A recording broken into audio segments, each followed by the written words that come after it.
Good afternoon, everyone, and welcome to our second panel on our COVID-19 series.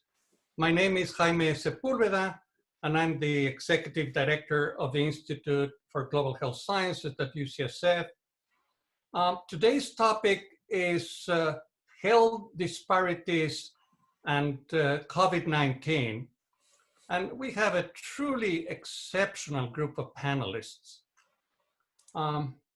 We all have surely read that African Americans and Latinx are disproportionately impacted by COVID-19, but how much and where is something that we will learn more today. Clearly, this is not due to a genetic predisposition at all, but it is all related to social determinants and also the presence of comorbidities. Please allow me to quickly introduce our panelists in the order of presentation. First, we will have Dr. Kirsten Bibbins-Domingo, who's the chair of the Department of Epidemiology and Biostatistics at UCSF. She's also the vice dean of Population Health and Health Equity at the School of Medicine. Then we will have Dr. Sergio Aguilar-Gaxiola. He is the director of the Center for Reducing Health Disparities at UC Davis. And then we will have Ambassador Eric Goobsy, who's the director of Global Health Delivery, Diplomacy, and Economics at UCSF. So with this great panel, we will get started with a presentation by Dr. Bibbins-Domingo. Kirsten, you have the floor. Thank you very much, Jaime. I appreciate the opportunity to be with you and with all of the speakers and the rest of you all today. So we're talking about disparities in COVID-19, and this is what we know. There are already clear disparities in COVID-19, and we see this despite the fact that our data is not complete, and we're clearly just at the beginning phases of this pandemic. But we know that there are certain communities that are disproportionately affected. If you see here, this is a map from the Kaiser Family Foundation, and they're showing here what has been observed across the country, that African Americans are overrepresented amongst the deaths from COVID-19. In orange here are the states where African Americans amongst COVID-19 deaths, their representation there is twice that of their representation in the population in these states, including in California.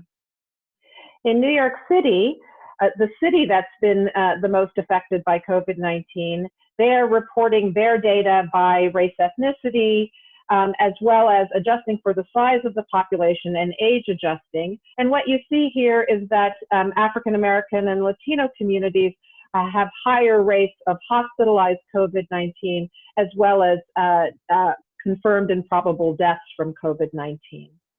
The two states in the US that have the highest rates are New York and New Jersey, the highest rates per capita, but right behind them is Navajo Nation with an extraordinarily high per capita rate of disease for a much, much smaller community.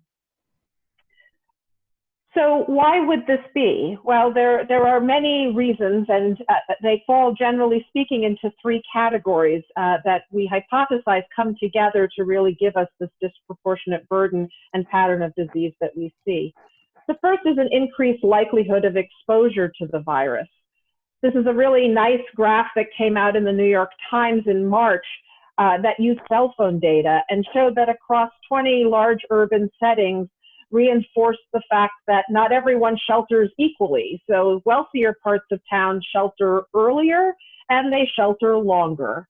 Now, why might this be? It might be that we're not getting our public health messages of social distancing out to all communities. We're all quite facile in using terms like flatten the curve and shelter in place. And we all know lots of things we didn't know 6 months ago. And it might be more challenging to communicate that to other communities in different languages or in different types of modes of communication. But probably that's not the main story. It turns out it requires resources to actually shelter in place. And in the communities that are in poorer areas of town, these are more likely to have higher housing density, greater overcrowding, and there's a greater need to leave your areas that you're sheltering in order to get food, in order to work. And that's probably what we see here in terms of the inability to stay completely sheltered. We know that amongst our essential workforce, there are many of our minority communities are overrepresented. Here, this is talking about the nursing ranks, and in California, Filipinos make up 20% of the nurses, and clearly healthcare is a continued high-risk exposure group. But our workforce and our essential workforce includes many low-wage essential workers, people who are working in the grocery stores, who are producing food, who are making food, people working in transit and other types of retail. And certainly amongst the low-wage essential workforce, minority communities predominate. The other areas of great risk are those areas of congregate settings. We learned, of course, in the US of congregate settings because our first exposure was from cruise ships. But really the congregate settings that we're worried about now are the prisons and jails, are our homeless shelters, and our nursing homes. And in California, about a third of the deaths from COVID-19 in California are from residents or staff of nursing homes. So we learned how this all comes together in a recent study that just came out, the results of which came out yesterday. This took place in one census tract in the Mission District in San Francisco. In San Francisco, we know that, that our Latinx population has the highest rate of COVID-19 infection. They're the highest number of cases in the city. So this was a systematic survey in one census tract. And what they found was actually that 3,000 of the 3,000 people they screened, they were screening positive, they were screening people who were symptomatic and asymptomatic. They had a 1.4% positivity rate, but more than 95% of the positives were among Latinx populations, even though they only represented 44% of the sample. So really quite strikingly high overrepresentation in this one small geographic few block area. And I think the most important thing here is that most amongst this Latinx population were workers who were not able to telecommute, continue to work, and really speaks to the ongoing risk and the high burden in a city that mostly has had relatively low rates of COVID-19. The second big area is in susceptibility to severe disease. We know that after age, things like asthma, hypertension, diabetes, cardiovascular disease are all things that put you at risk of severe course of COVID-19 disease or dying from this disease. We saw reports in the LA Times of younger Blacks and Latinos dying from COVID-19. And we also know that not only do they have a higher burden of comorbidity, but these communities also have higher burden at younger ages. And I know my colleague who will come after me will talk a little bit more about this, but it's really striking when you look at the overrepresentation in these younger age groups of Latin, African American, American Indian, and Native Hawaiian populations, all of whom have higher burden of comorbidity as well. The last is decreased access to healthcare. We don't yet know how some of our healthcare scarcity will play itself out in terms of access to therapies for this disease, as well as to access to ventilators in more resource constrained settings like took place in our big cities on the East Coast.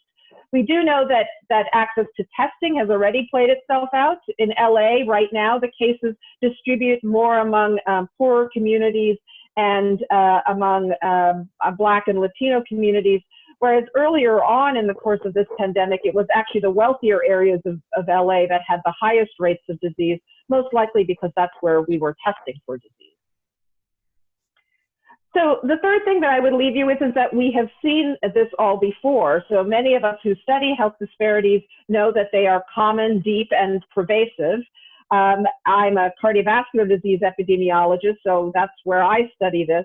But we see this also in pandemics, and we saw this most recently in just 10 years ago in our swine flu pandemic, where Black and Latino communities were disproportionately affected for the reasons that we've outlined here already.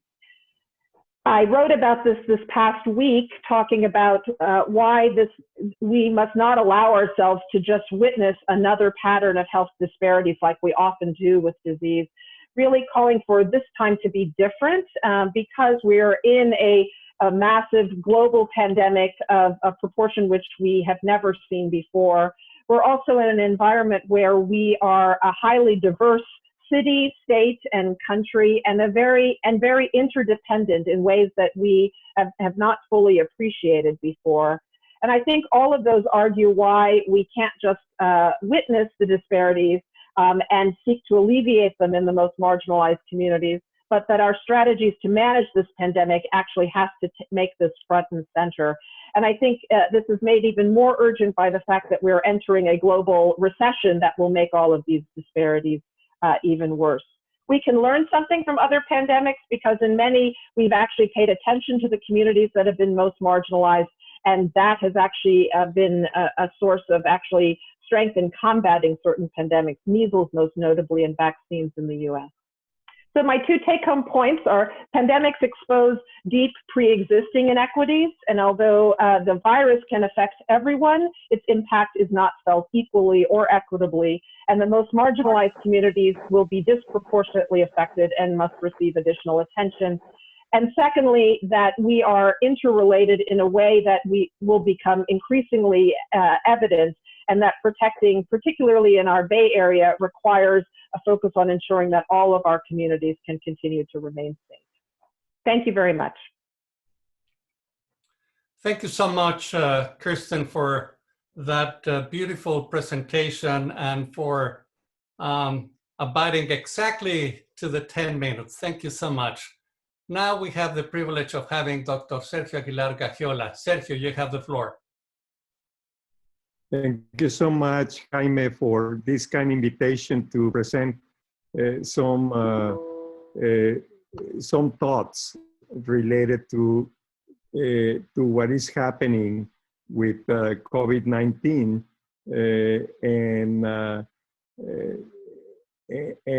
and also to be able to share with all of you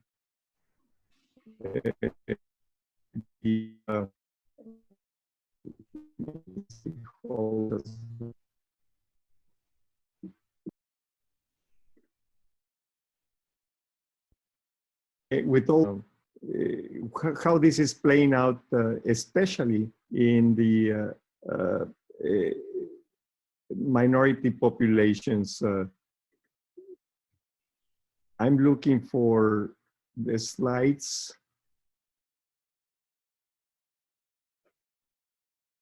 Just bear with me.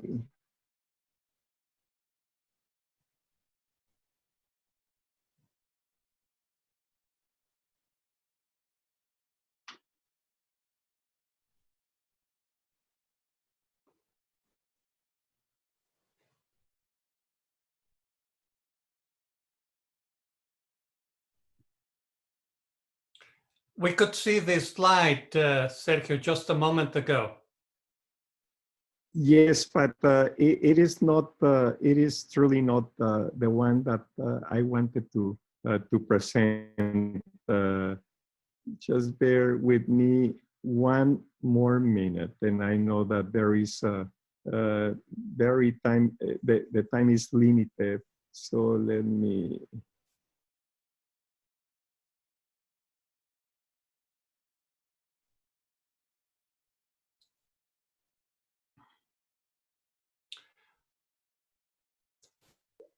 While you work on that, perhaps I can start a dialogue with Dr. Bibbins-Domingo about some other stuff. Would you like to take 1 minute, Sergio?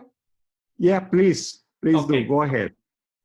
Thank you. So, Kirsten, I was fascinated to listen and see Diane Habler at the press conference yesterday.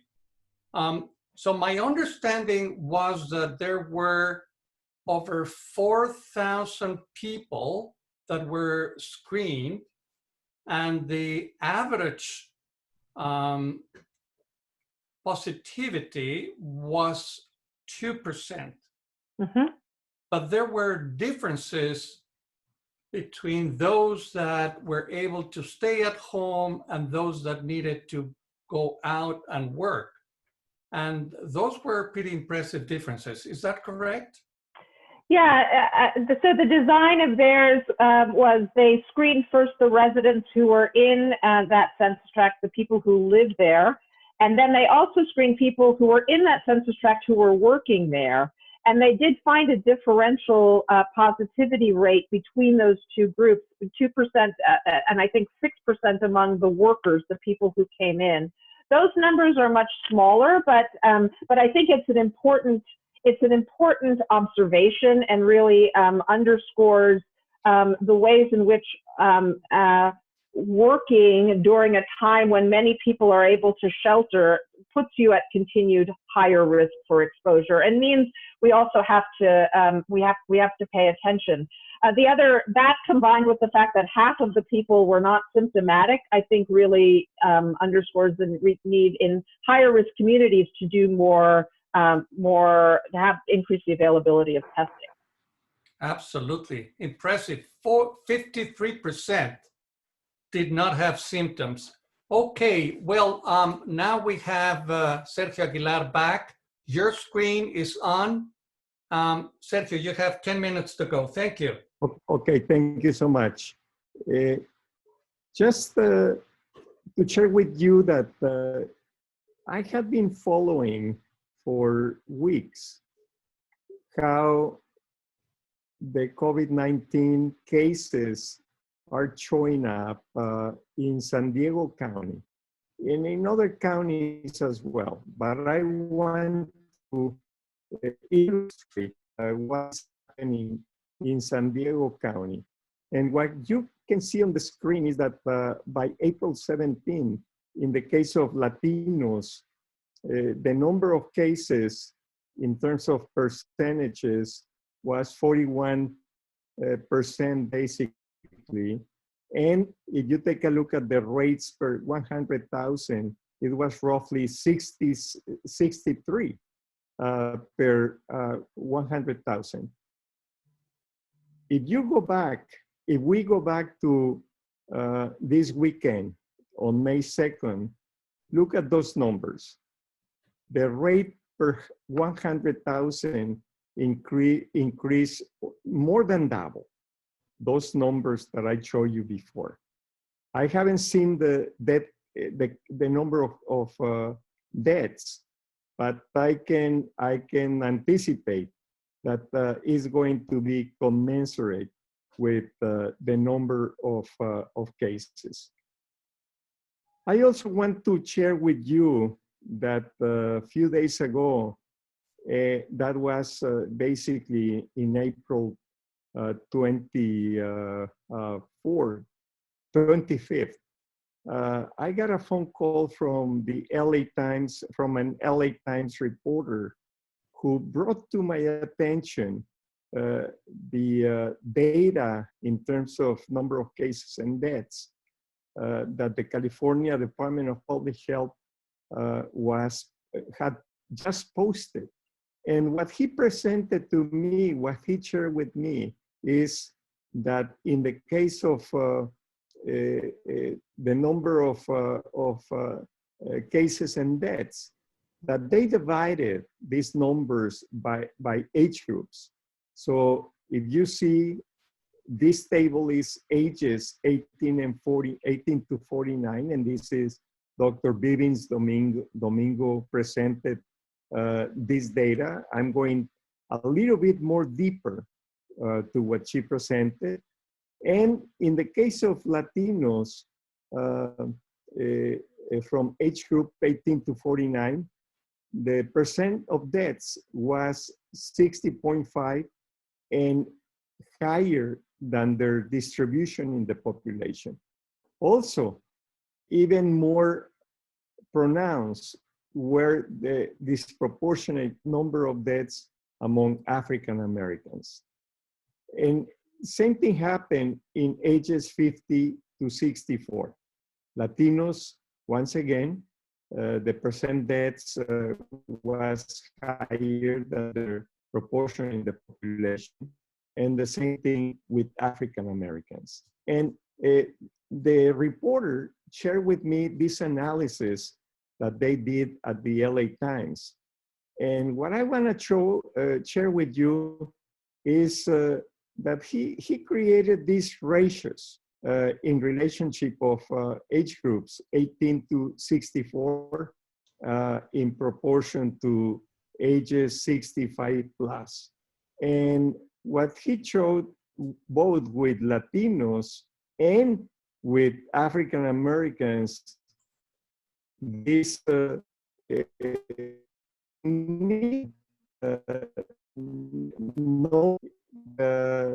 illustrate the point both Americans and Latinos are dying at younger ages than whites and Asians. And this is a phenomenon that is happening not only in California, but also in New York City, for example. This is the paper that was published, on a Saturday. And the California Healthcare Foundation picked up on that particular piece and quoted that in the case of African Americans, people under 50, that they are doing service jobs, which means that they don't have the luxury to be able to survive by working from home. They have to go out and work. Same thing with Latinos. This made the national news by Sunday. I think that it was Sunday the 27th.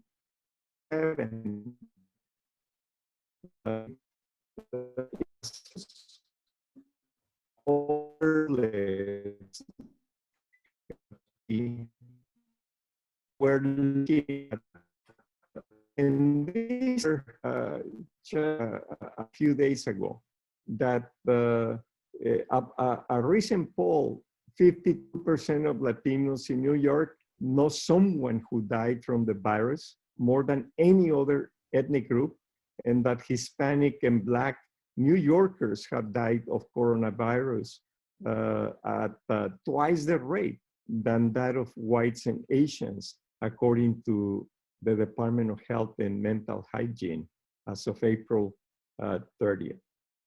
I think that this is a very important finding, and this is going to be replicated in other places as we continue to get the rates of deaths related to the coronavirus. And there are cities and states that are catching up to these statistics. The other thing that I want to bring to your attention is that this is also underlines the health disparities that are not new. Dr. Bibbins-Domingo mentioned that this has been happening in other pandemics and in other circumstances. I want to bring to your attention this article that was published by Dr. Owen and Dr. Richard Carmona, who used to be the US Surgeon General, and Claire Pomeroy, who used to be our dean at UC Davis. And what they emphasize there is that, for example, in New York, Hispanic and Black people accounted for 34 and 28 respectively of deaths, even though they represent only 29 and 22% of the population, and in comparison to whites that accounted for less deaths in comparison to their proportions in the population. And they go on to many other cities, you know, and states as well. New Orleans, Detroit, Chicago, etc. These disproportionate numbers of deaths are once again emerging as a phenomenon that it is being repeated. Why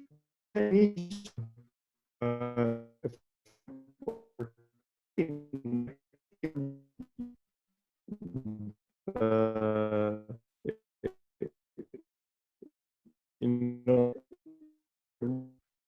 available to them of staying at home. And I know because stories that I have heard directly from people that families that are very worried of their younger members of the family that have to go out and try to make a living in high risk jobs. And I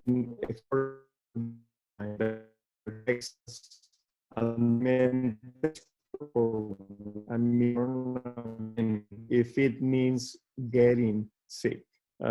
This came out yesterday from Cal Matters. People in poor areas of LA are infected and dying at twice the rate of wealthier neighborhoods. In Los Angeles County, people in low-income communities, and they give the story of Dahlia in the neighborhood. In South Los Angeles, are infected with the virus at twice the rate of those in wealthier communities. And residents of those low-income communities are also more likely to die of the virus. I don't know if you saw this article published on Financial Times, which checks about how America, the US healthcare system. And what they emphasize there is that coronavirus could prove to be a moment of reckoning for how the US disadvantaged communities. This is Don Berwick talking, and that the safety net hospitals are taking care of much more difficult populations with much more burdensome chronic illnesses, substance abuse, or the populations with low needs. This is my last slide because I want to really emphasize that we are seeing the devastating effects of the coronavirus on diverse populations, in particular, as we have been discussing, African Americans and Latinx. But there is another crisis that is coming and is going to be presenting with, you know, in a non-equivocal way, and that is a mental health crisis. This approaching wave of mental injuries will be met in coming months by a severely broken system. And there is a very tiny funding that is going to compose this problem. So I'm going to stop here, looking forward to the discussion and the questions. Jaime. Thank you so much, Sergio. That was an excellent talk. Let me remind people that you can pose questions at the bottom of your screen. There's a Q&A icon, and you can write your question, and Colin Boyle, the Deputy Director of the Institute for Global Health Sciences, will help me in directing questions to our panelists. Now we have the privilege of having Eric Goobsy. Ambassador Goobsy is someone who has been working on health disparities for a long time, and he's going to reflect on the conversation we have been having. Eric, what are your thoughts? How would you react to this evidence that has been presented? And what is it that we can do to prevent this from happening as much as we can? I think you're on mute. Yeah, sorry. Thank you, Jaime. It's a real privilege to have an opportunity to think with both Kirsten and Sergio and you about this recurring repetitive disparity that for all of us, for as long as I've been in a career of medicine, have been looking at.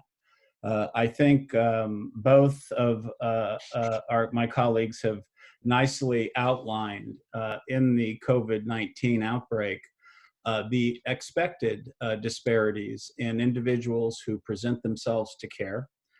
Our populations and minority communities are, as has been pointed out, burdened with comorbidities that often are not diagnosed or are diagnosed but untreated or uncontrolled.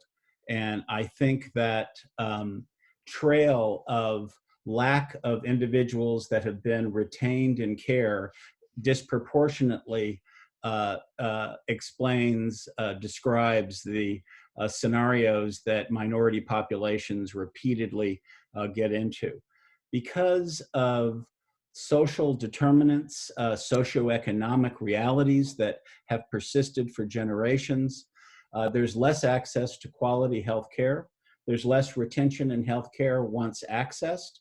And the individuals who present themselves because of lack of an interface with healthcare at earlier ages often suffer from comorbidities that, as we say, are undiagnosed and impact, again, disproportionately in how other disease pathophysiologic mechanisms play themselves out in an individual.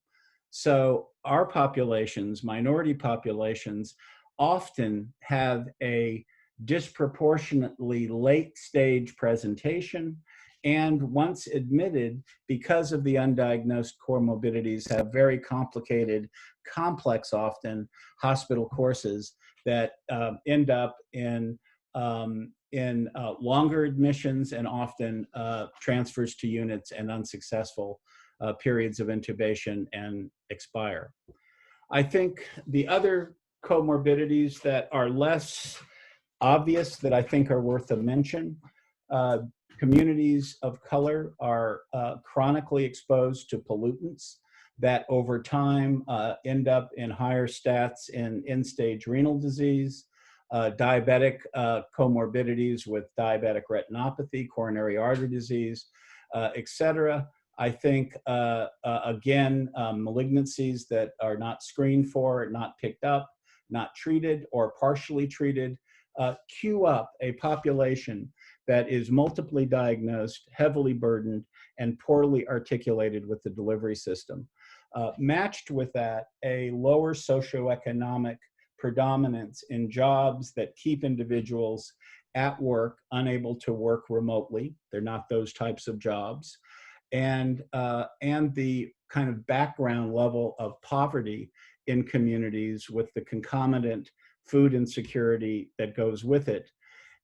Finally, the multi-generational household norms are all converging on individuals to maximize their susceptibility, both to being infected, more opportunities, more exposures, but once infected, that the natural history and clinical course is worse.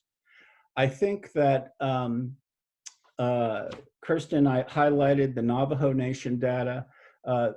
Once again, hypertension, diabetes, coronary artery disease, cancer, all the same, but COVID, like all the others, disproportionately impacting, and our ability to mount a response impaired, again, because of the poor interface with the public health system. The final high-risk groups that have disproportionate reflections in minorities, the homeless population, and I think both African Americans, Hispanics, HIV positive individuals of all racial types are overrepresented in homeless communities. Their susceptibility and spread is evident. The congregations that were mentioned in both of the presentations affording another risk, nursing homes, long-term care facilities are all areas that need to be monitored aggressively and debulked with spacing strategies, et cetera. So I think the question of what do we do about this has, I know for everybody on this call, has taken up a lot of our time. People are just starting to think concretely about what are the policy implications. I think academic medical centers have a special role, as always, in clarifying the problem, the who, what, and where of COVID, understanding the natural history, how it's different across different populations, different socioeconomic groups, and how that plays out in the demographics. Understanding that the science informs the policy, and the policy then is translated into an effective program. I think academic institutions need to embrace their role in defining the need and in characterizing the problem. And that often boils down to understanding, defining the high risk, disproportionate impact that any disease process may have, or the public response in the delivery systems differences across populations reflected in different outcomes. In many ways, it is connecting, measuring the disparity, putting it in the literature, developing the methodology to define it as a disparity, and then linking that disparity to the outcomes that we are looking at and putting into our programs. So our outcomes are highlighting and defining and following the disparity that is already evident. And finally, linking the investment made in that programmatic budget to the outcome that is addressing that disparity. So linking the disparity to the measured outcome, I think, is something that uniquely falls into the academic medical center's skill sets. With that, I think the political response can be informed, and guide rails are placed on where that response can go, especially insofar as it does or does not address the needs of those special high-risk populations.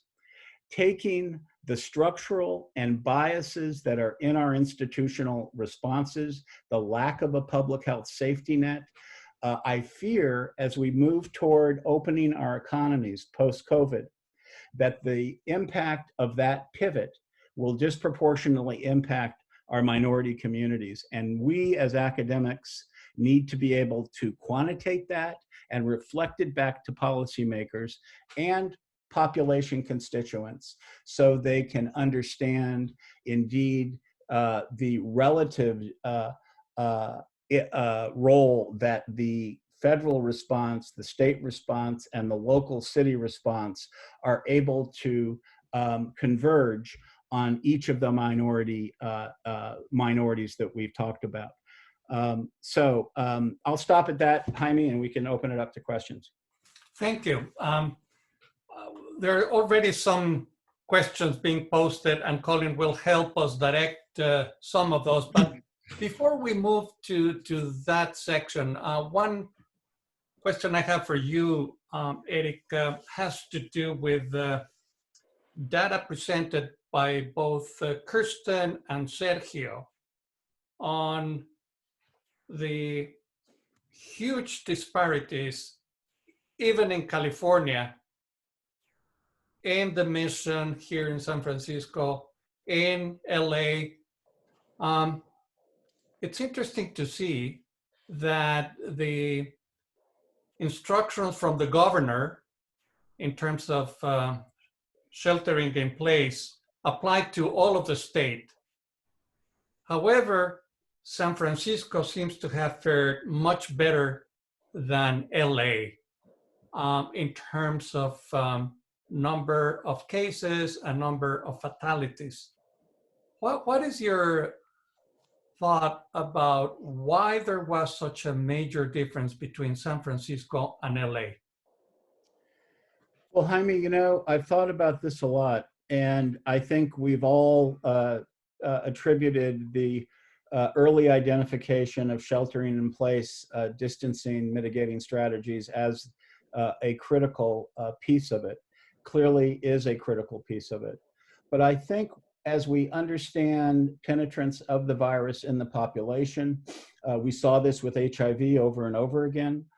Your relative prevalence rates in the background, the fact that we're 0.18% probably in San Francisco, and as you move into high-risk groups, that changes and moves up to the mid-ones and up into 2. I think that's going to be the reason that we're seeing different dramatic differences in the New Jersey, Manhattan corridor. Their background rates is probably 3 to 8%, maybe even as high in some subpopulations as in the mid-30s. So when you have that kind of penetrance, these types of interventions pale in their relative impact, but I still think are the only alternative we have and should be emphasized and continued. But that's what I think is going to turn out to be the reason. Thank you, Eric. Colin, we have a number of questions to Kirsten and Sergio. Would you like, please, to take it on? Sure, and thank you for those who have submitted questions. If you have additional questions, please feel free to continue to post them into the Q&A box. First, a couple for Sergio.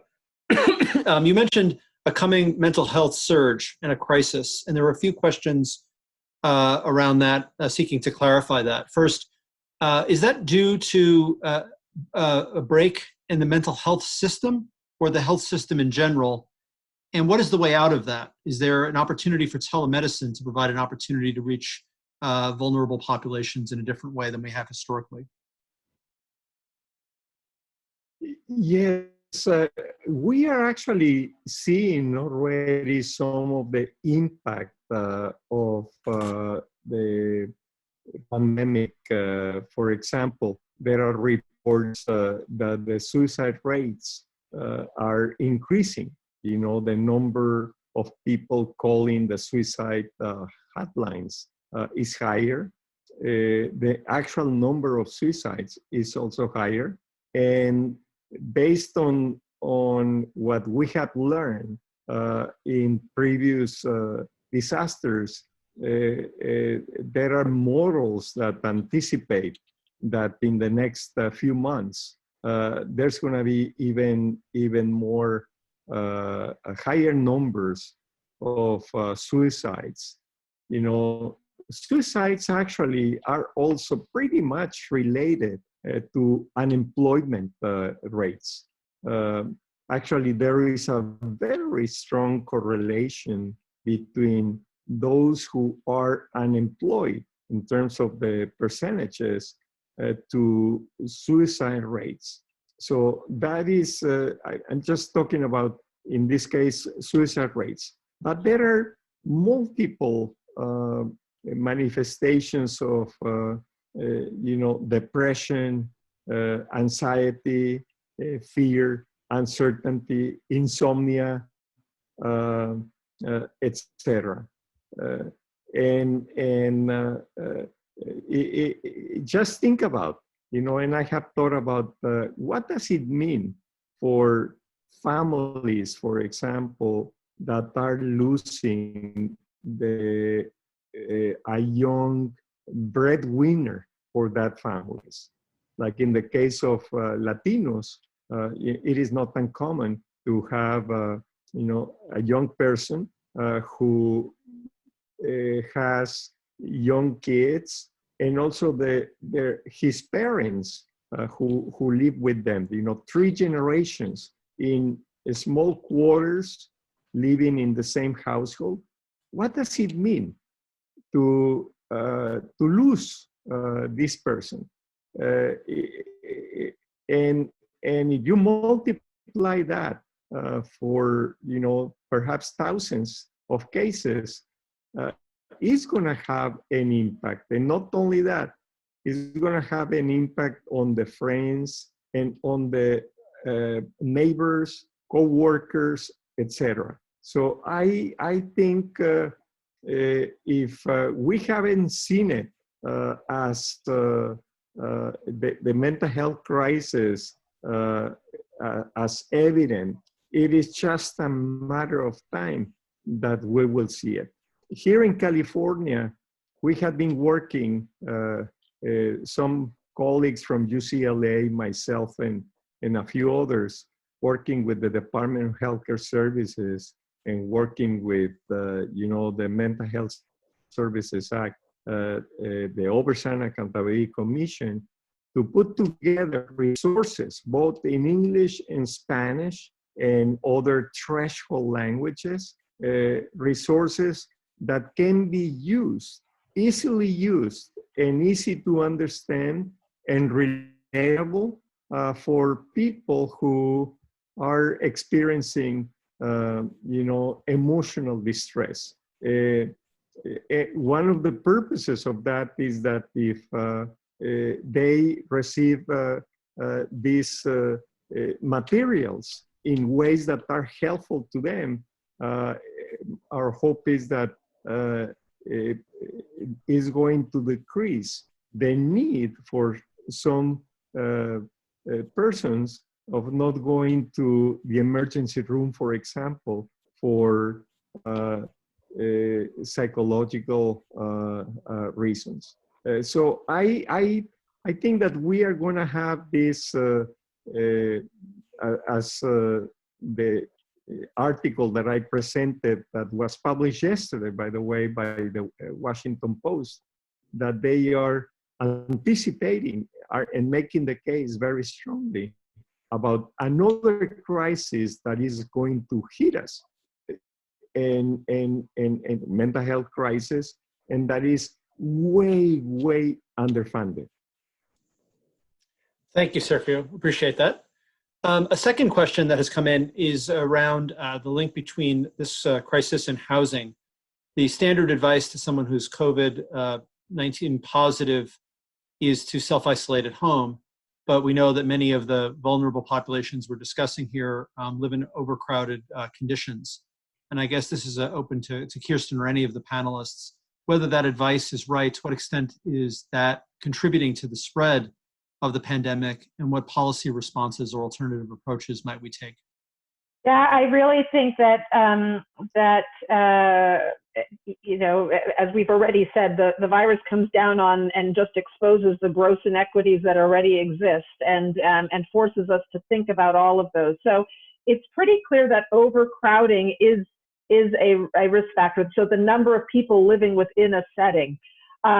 It's important to know, though, that many have pointed out that housing density, that is having more units so that you don't have to necessarily overcrowd any one unit, is probably an important distinction to make in San Francisco, where we have an important issue of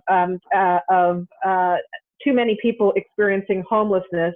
We have an issue of overcrowding, too many people within a given inadequate housing that they're living in.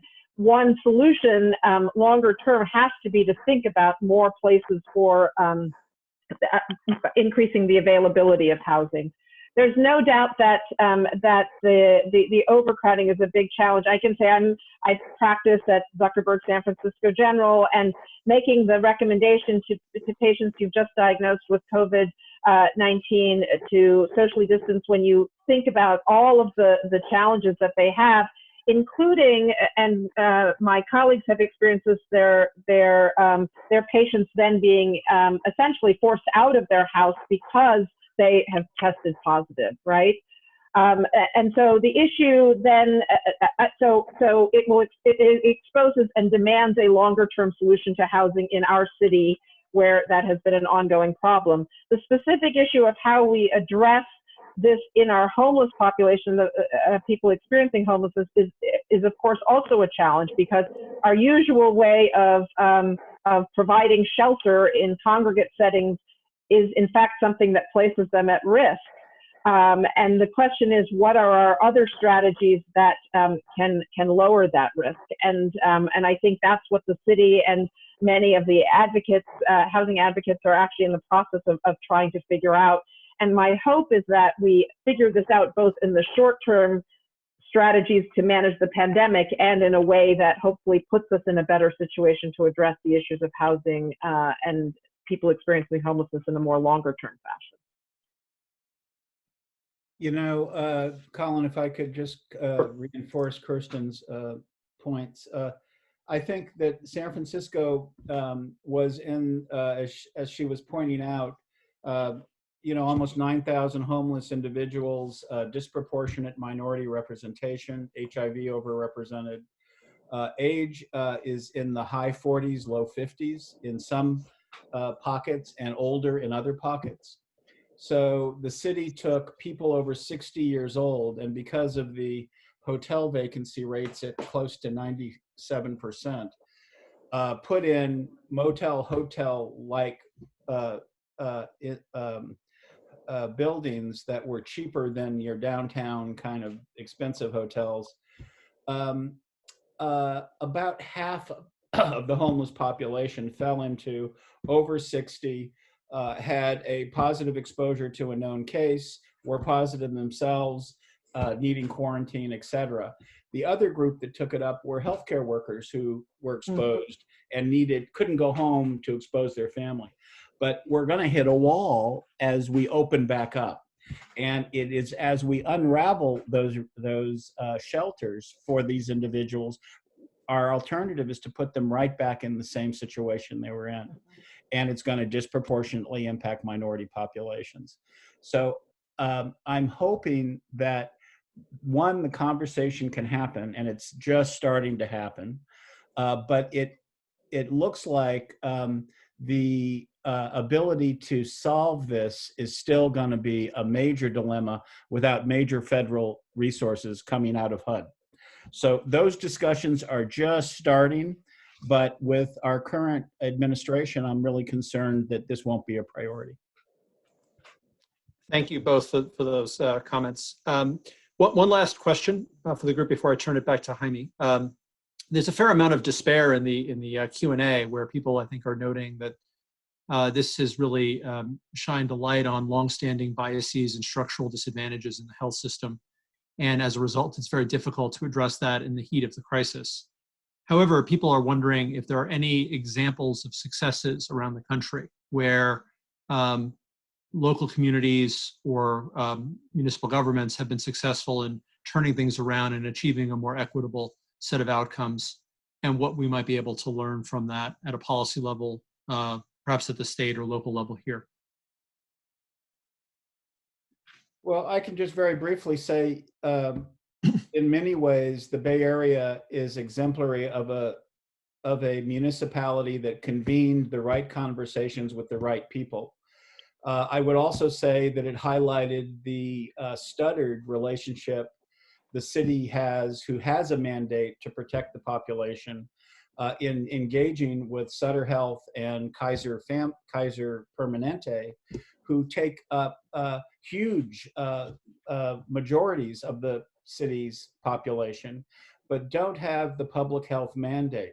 So who should be involved in testing? Should patients with insurance be tested in the public settings? Do you have any support financially that you, private sector, could give to that? And it brought up all of the profit-driven decision-making that dominates in the private sector when talking to a public sector trying to mount a strengthened response for everybody. So that's just another issue that I think we need to really engage with. Yeah, I would just like to highlight, and not to be self-congratulatory for UCSF, but I would like to say that I do think that there's hope for things that are strong partnerships that leverage what Eric was talking about as the strength in an academic setting with partnerships with DPH and community partnerships, So Diane Havler's study is a perfect example where really going to the community at highest need, mobilizing rapidly, because we can at the university in terms of studies at times like this. But then I think also feeding back information that really can hopefully help continue to guide public health response to what we need to do to continue to surveil in high-risk communities, because a lot is not known. And that study was done also with a lot of community involvement, because the issues of stigma and of targeting and the xenophobia and the types of things that we've also seen is a challenge we also have to mitigate. And that's why we also have to do that in partnership, both with communities and with the departments of public health. And Colin, if I can mention quickly that here in Sacramento, there is a report actually that I saw yesterday that Sacramento is the city among I think it's 500 cities across the U.S. that has the lowest rate of cases. And one thing that is going well, I think, here in the city is that the city officials and the public health officers really have, and the citizens, the residents have taken this very seriously.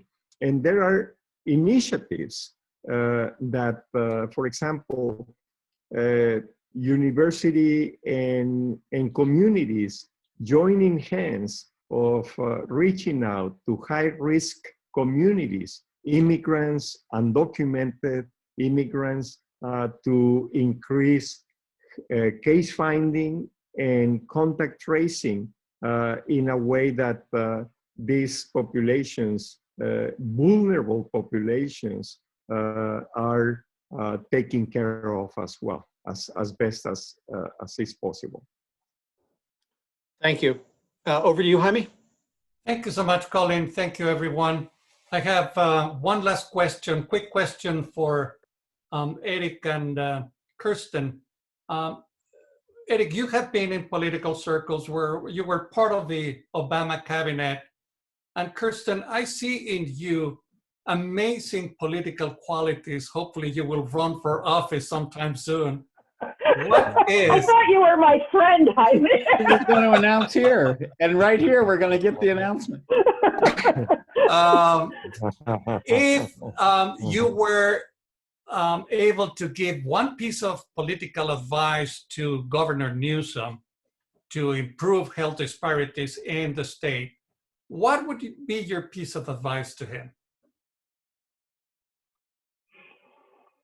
I'm going to defer to my to Eric, who's going to tell me the right answer. Well, you are too much. Let me. But I think it is an appropriate question, and I think that academic medical institutions have a service priority, objective, goal, mission that needs to sometimes challenge our training, research. They need to be able to move in 1, 2, 3 relationships as the need presents. I really feel that Kirsten's reference to a strong, expected partnering of academic medical centers with departments of health are absolutely something that the leadership in each of our campuses needs to emphasize. Those partnerships are how we understand and have the correct response to unexpected pathogens, and without them, there is a floundering that translates into morbidity and mortality.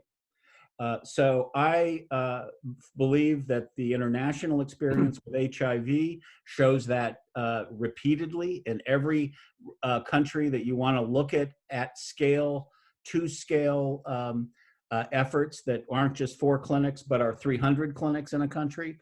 The departments of health need those relationships, and their work is enhanced when it's done.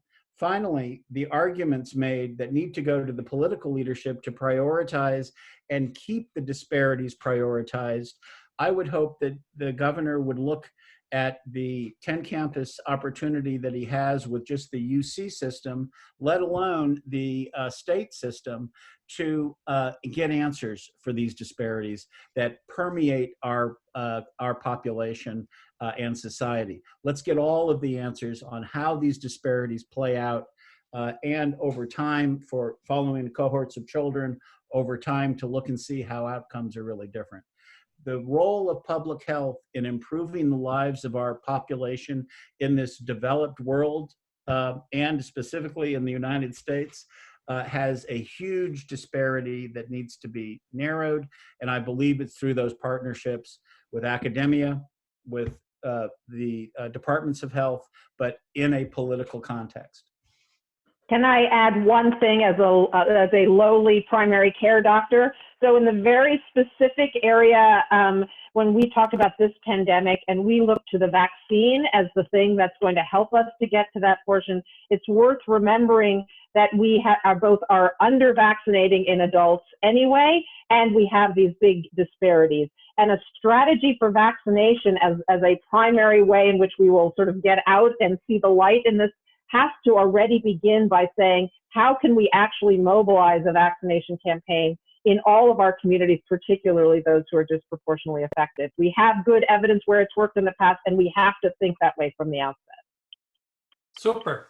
Well, with those Jaime, can I, now that I learned that Kirsten is going into politics, can I just leave with a question? A key question, I think, and the question doesn't come from me.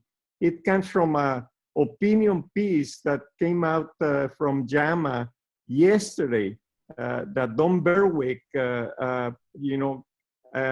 asked this question, and that is the question of, in terms of the inequities, actually, the question reads, will leaders and the public now at last commit to a firm, generous, and durable social and economic safety net?